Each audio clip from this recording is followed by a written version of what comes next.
Exam NCC exam में हम लोग का बीएनसी में पर्सनैलिटी डेवलपमेंट से भी कुछ क्वेश्चन आते हैं, जो मैंने अपने क्लास 1, क्लास 2, क्लास 3 में पढ़ाया है।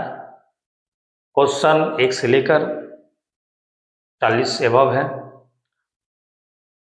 और खाली स्थान फिल इन द ब्लैंक्स में भी हमने पढ़ाया है, कम से कम वो क्वेश्चन 20 तक है। आप हमारे चैनल पे जाकर उसको क्वेश्चन का नोट डाउन कर लीजिए और याद कर लीजिए।